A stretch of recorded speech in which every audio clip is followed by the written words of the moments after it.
मरियम नवाज ने टीएलपी पर बैन लगा दिया। उसके बाद लोग कह रहे हैं कि मरियम नवाज तो दिख नहीं रही। मरियम नवाज के अंदर टीएलपी के रिटेलिएशन का, टीएलपी के इंतकाम का ऐसा खौफ है। और पाकिस्तान की इंटेलिजेंस एजेंसी आईएसआई ने भी मरियम नवाज को कहा था कि अब कुछ दिन बाहर मत निकलना, और मरियम नवाज दिख नहीं रही है। और यह चर्चा यूं ही नहीं है, दो तरह की थ्योरी आ रही है। पहला यह कि मरियम नवाज की जान को खतरा है, उनको लाहौर के बाहर कहीं किसी सेफ हाउस में शिफ्ट किया गया। दूसरी खबर यह है कि मरियम के जो वीडियो आ रहे हैं वो पुराने हैं और उनको नई डेट के साथ रिलीज किया जा रहा है। अब जब सोशल मीडिया पर मैंने मरियम नवाज की प्रोफाइल चेक की तो उसमें मरियम नवाज की किसी इवेंट में शिरकत करते हुए, कहीं इनॉग्रेशन करते हुए ऐसी कोई तस्वीर मरियम नवाज की नवंबर में नहीं देखने को मिली। जबकि मरियम नवाज सोशल मीडिया पर एक्टिव है और वो कई यूजर हैंडल्स के जो पोस्ट है उसको रीपोस्ट कर रही है, रीट्वीट कर रही है। 5 नवंबर को मरियम ने बताया कि वो COP30 की मीटिंग के लिए ब्राजील जा रही हैं। लेकिन नवंबर में मरियम नवाज को किसी ने सार्वजनिक जगहों पर नहीं देखा और ब्राजील से लौटने के बाद भी मरियम नवाज पंजाब में घूम पाएंगी, इसको लेकर डाउट है। और यह दावा सिर्फ मेरा है ऐसा भी नहीं है। पाकिस्तान के नेशनल टेलीविजन पर, पाकिस्तान के जो न्यूज चैनल है उन पे यह साफ साफ बहस चल रही है कि मरियम नवाज डर के मारे घर के बाहर नहीं निकल रही। पहले क्लिप सुनिए। एक ऑर्गेनाइजेशन को बैन करके पछता रहे हो, उनके लिए बड़े मसले हुए हैं। उनसे पूछिए इतनी आसानी से आपको नहीं। बाजी करो नहीं निकल रही। बाजी कौन सी भाई? कोई तो मरियम साहब वाली बात से नहीं निकल तो रही है। टोटल अपना काम कर रही है, खौफ खुदा कर यार बिला वजह आपको सरकारी जिम्मेदारी। तो आपने सुना कि पाकिस्तान के न्यूज चैनल पर यह चर्चा चल रही है कि मरियम नवाज घर के बाहर नहीं निकली। अब मैं आपको सबूतों के साथ बताता हूं कि मरियम नवाज को किससे खतरा है, क्यों खतरा है और किस लिए खतरा है और यह खतरा कितना गंभीर है, सबूतों के साथ। चलिए अब यह देखिए। अब यह पाकिस्तान का जाना माना नाम है। मैंने इनका प्रोफाइल सर्च किया, वेरीफाइड प्रोफाइल है और कई पाकिस्तान के जो नोन न्यूज चैनल्स हैं उनके साथ इनका एफिलिएशन है, एसोसिएशन है, कई बड़े पद पे रहे। ये क्या कह रहे हैं? कह रहे Punjab chief minister Maryam Nawaz has restricted activities following threats from TLP, security staff changed. और ये कब का है? ये है 28 अक्टूबर का। मैं अक्टूबर के लास्ट वीक का बता रहा हूं। 29 और 30 को मरियम नवाज की फुटेज आई थी एक मीटिंग करते हुए। एक में तो वो अपने कैबिनेट के साथ मीटिंग कर रही थी जिसमें उन्होंने जो विदेशी नागरिक थे उनके खिलाफ कुछ लगाया था कि भाई ये आप अपने दस्तावेज दीजिए या छोड़िए, ऐसा कुछ ऐसी कुछ बातें हुई थी। एक इल्लीगल वेपन वाला फैसला था और एक तहरीके लब्बैक पाकिस्तान से जुड़ा एक कुछ फैसला था। तो वो मीटिंग तो मुझे याद है कि वो मीटिंग आई थी और उसकी तस्वीरें भी सोशल मीडिया में आई थी। लेकिन मैं नवंबर की बात कर रहा हूं और आप देखिए सबूत सामने हैं। अब ये कहा क्या जा रहा है 28 अक्टूबर के ट्वीट में कि पंजाब की chief minister Maryam Nawaz has restricted activities following threats from TLP. किससे खतरा है? टीएलपी से, तहरीके लब्बैक। पाकिस्तान पे खतरा क्यों है? खतरा क्यों है? क्योंकि टीएलपी पर 12-13 अक्टूबर की रात को मुरीदके में ओपन फायरिंग हुई थी। पाक रेंजर्स ने, इस्लामाबाद पुलिस ने, डॉल्फिन फोर्स, एलिट फोर्स और ये सब थे और वहां पंजाब पुलिस भी थी। और टीएलपी के लोगों का कहना है कि हजारों लोग मार दिए, उनकी लाशों को कहीं ले जाके जला दिया गया। यह टीएलपी के लोगों का दावा है और इसीलिए 13 अक्टूबर को जो हुआ रात में उसको मुरीद के मैसकर का नाम दिया गया, यानी नरसंहार। और जिसका मास्टरमाइंड भले ही आसिम मुनीर थी, पर यह हुआ किसके रिजीम में? यह हुआ जहां की ये चीफ मिनिस्टर हैं पंजाब की, वहां पड़ता है, उसके अंदर है मुरीद के और यहां ये हुआ। टीएलपी की लीडरशिप कहां है नहीं पता। अब साद हुसैन रिजवी, अनस रिजवी कहां है? इसका जवाब पाकिस्तान को पहले मिल पाता उससे पहले एक नई थ्योरी आ गई, क्योंकि सवाल इनकी सलामती का है। और टीएलपी, तहरीके लब्बैक पाकिस्तान, जो कि एक पहले भी बैन हो चुकी है, पर वो कोई टेरर ऑर्गेनाइजेशन नहीं थी, एक्सट्रीमिस्ट उसको लेबल मिला हुआ था पाकिस्तान में।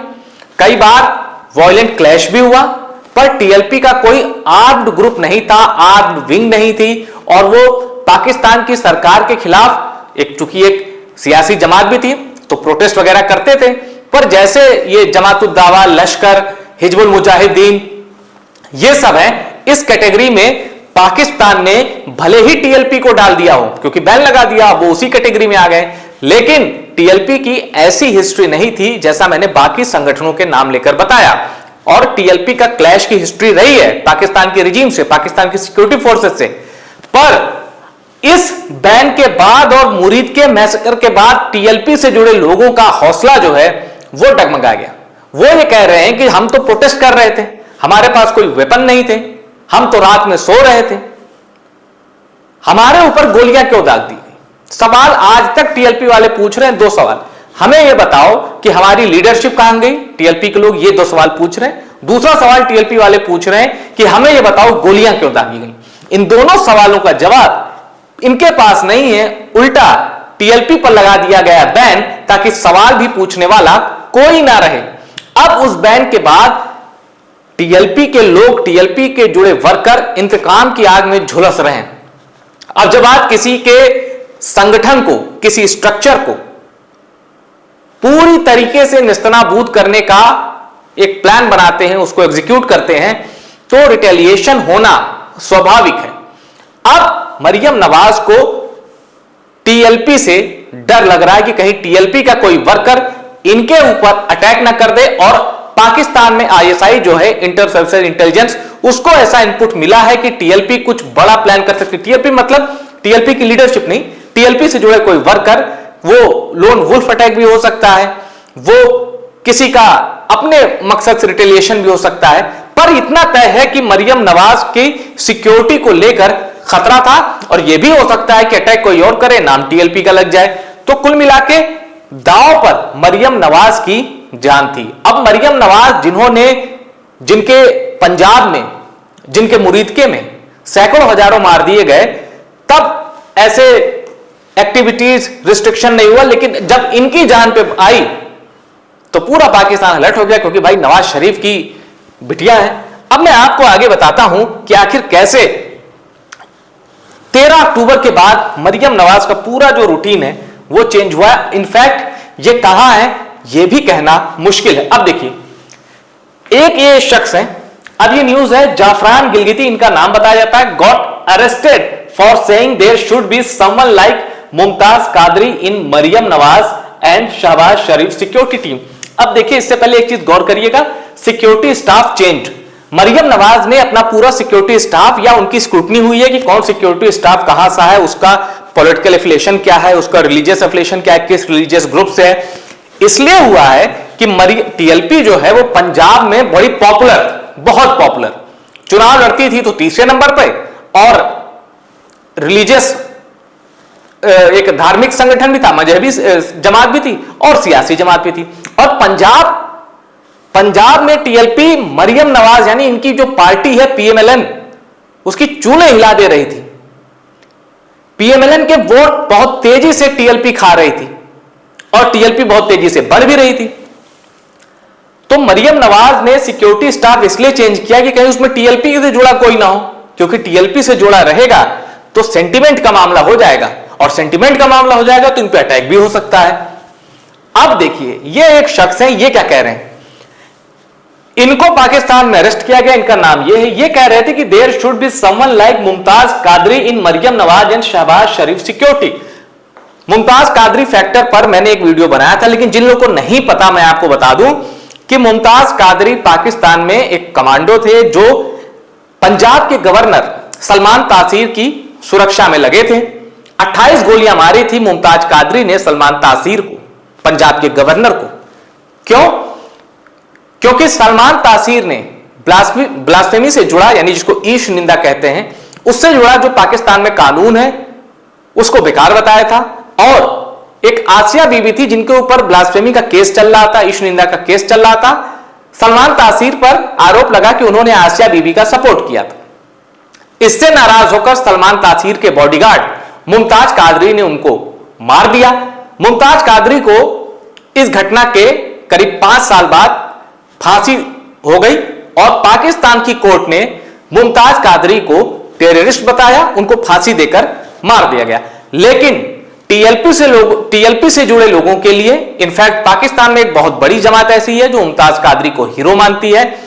और मैं क्या बोलूं, मरियम नवाज के जो हस्बैंड है कैप्टन सफदर, वो खुद मुमताज कादरी के सबसे बड़े फैन में से एक हैं।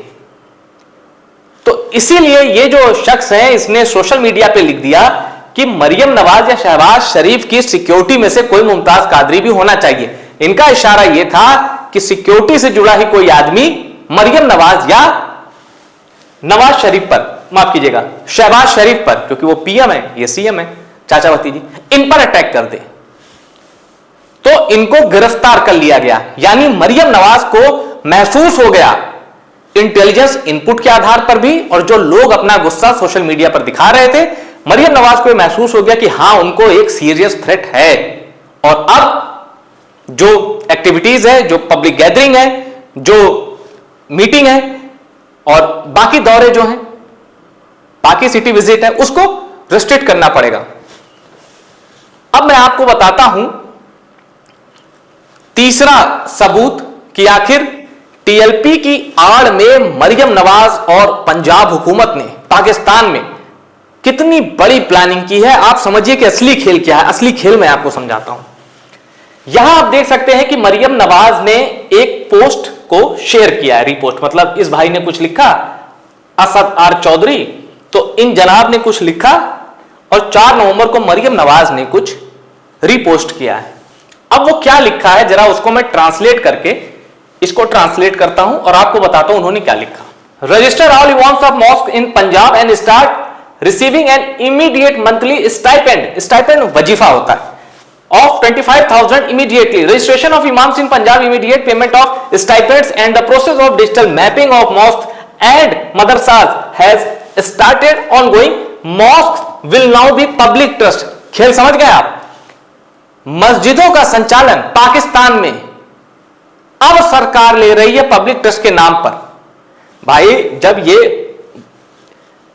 जनता के वोटों से चुन के आते हैं कथित तौर पर पाकिस्तान में, वहां की डेमोक्रेसी क्या है, जनरल जो चाहेगा वही होगा, तो जब ये जनता पे ही रूल करते हैं, तो अब मॉस्क को बता रहे हैं, यानी मस्जिदों को बता रहे हैं पब्लिक ट्रस्ट, और पब्लिक ट्रस्ट बता के उनके बहाने मस्जिदों का संचालन पूरे मस्जिद पर कंट्रोल करेंगी मरियम नवाज, पंजाब सरकार, और धीरे धीरे पाकिस्तान में यही होगा। यानी मस्जिद को जो चंदा कह लीजिए, डोनेशन कह लीजिए, या पूरा जो खेल है मस्जिद से जुड़ा हुआ, और पाकिस्तान आप सोच सकते हैं जहां 90% से ऊपर की पॉपुलेशन मुसलमानों की है, वहां मस्जिद वाला जो एक फैक्टर है वो कितना कारगर है, और कितना बड़ा ये खेल इन्होंने सोचा है, उसको एग्जीक्यूट किया। शुरुआत कहां से की?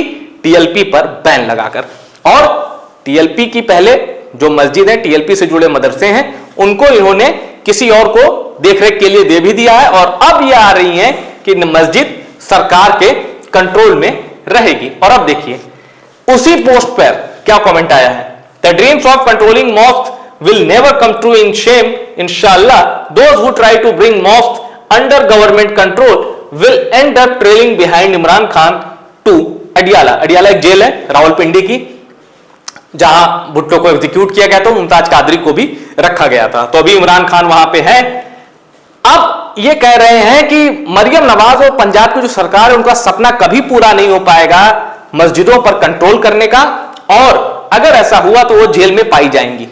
यानी इसके खिलाफ भी पाकिस्तान में, इस फैसले के खिलाफ भी, इस सोच के खिलाफ भी पाकिस्तान में बहुत ज्यादा गुस्सा है। तो यह है पूरी कहानी, और आपने देखा कि कैसे टीएलपी पर बैन लगा के मरियम नवाज, इतनी उनको पता नहीं था कि इतना ज्यादा रिटेलिएशन होगा, इतना ज्यादा लोगों में गुस्सा है जो बाहर निकलेगा। और पाकिस्तान की खुफिया एजेंसी आईएसआई, उसको यह इनपुट था, मिला था कि मरियम नवाज के ऊपर अब खतरा है, सिक्योरिटी थ्रेट है। टॉप सीक्रेट की इस रिपोर्ट को शेयर करिएगा और टॉप सीक्रेट को सब्सक्राइब जरूर करिएगा।